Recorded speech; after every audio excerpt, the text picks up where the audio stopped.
You know, sometimes you see a post on social media and you think, hey, maybe there might be something to this, especially when done by a big company. They show you a face from a game, a series, a hero that you have not seen in a long time. You think, yeah, that's pretty nice to see them acknowledge that. But at the same time, with potentially big events coming up within the industry, maybe, just maybe, this is all hinting towards something more substantial. Making a post is just talk for a company, easy, something that requires very little effort in comparison to actually bringing back a piece of entertainment. Maybe this was hinting towards something special. Maybe a new game was going to get its reveal. Maybe an old favorite was coming back. Maybe something we did not expect. But it was still aiming to really respect that audience and the legacy of the series. But no, in the case of Splinter Cell, we are left with false hope, a blue balling, and just back to the same old disappointment that seems to be circling around for one of gaming's biggest and best icons.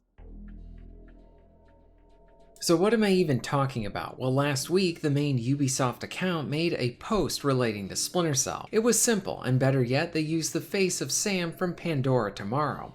Now you might think this was not going to really mean anything, or be anything at all. And in that case, you'd be right. Sort of transporting ourselves back to that post, there was that potential that this was actually hinting towards something that actually might make the fan base happy. First, you could assume that this was leading towards a reveal for the Splinter Cell remake. While it was showing Pandora Tomorrow, that is one of the older Splinter Cell games, so to think Ubisoft was teasing some of the remake would kind of make sense. Or what if Ubisoft was attempting to bring back the original trilogy or something like that? Sam Fisher's own version of a collection remastered set. That sounds like something I would buy. Or since Pandora Tomorrow is a game that is very hard to find and it's delisted in many areas, maybe Ubisoft was working to bring it back, either through relisting it, working with GOG to add it to their preservation program, or a remaster. There was a lot you could glean from this post like this. Honestly, a bunch of these things seem like easy wins for Ubisoft to go in. Get a third-party remastering studio, someone who specializes in that, and get these older games back out there. While I know nothing about game development, yes, this part seems very easy. You have the game or games already made, contract out with a studio with a good reputation, and get it all back out there. But no, Ubisoft made a Twitter post and that was really it. So this Sam Fisher Twitter post was made prior to the big reveals of the Summer Games Fest. This led to many of us thinking maybe Ubisoft had smartened up and would actually do something good with Splinter Cell for once. That would make for a really cool reveal. I think it would make most people within the fandom actually very happy. A good way to get some goodwill too. But the Summer Games Fest came and went, and nothing was shown or revealed for Sam or Splinter Cell. The ones who assumed that this would end up being nothing, they were right.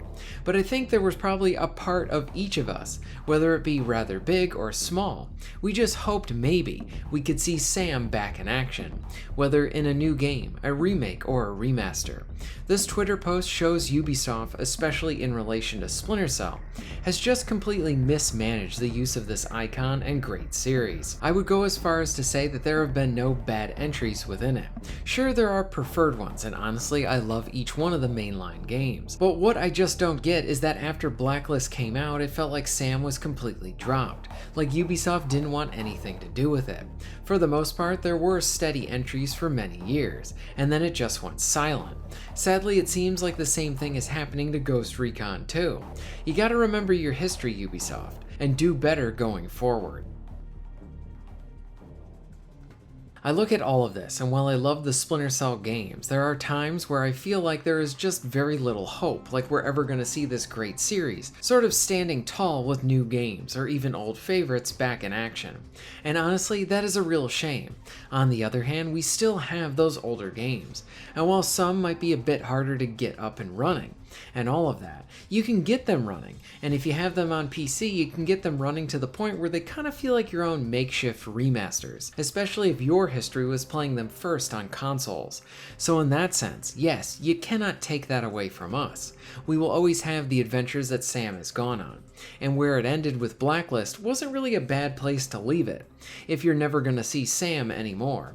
But even so, that is where I find myself flipping back to the other side of things, and how Sam Fisher has a lot more room to do more creative and exciting things for the industry. Michael Ironside is still acting, alive and kicking. Why waste all of this potential? Do something good with all of this. I remember seeing that Ubisoft logo and continually getting excited to what games would be coming with it. There was a time where we were flooded with many Tom Clancy licensed games, Rainbow Six Vegas, Ghost Recon, even Hawks among many others. There was a time, if you can believe it, where Ubisoft really could do no wrong in this area. They would pop hit after hit out. Now sure, they had some duds here and there, but man, they had so many games that landed so well, that those great ones more than made up for any of those duds.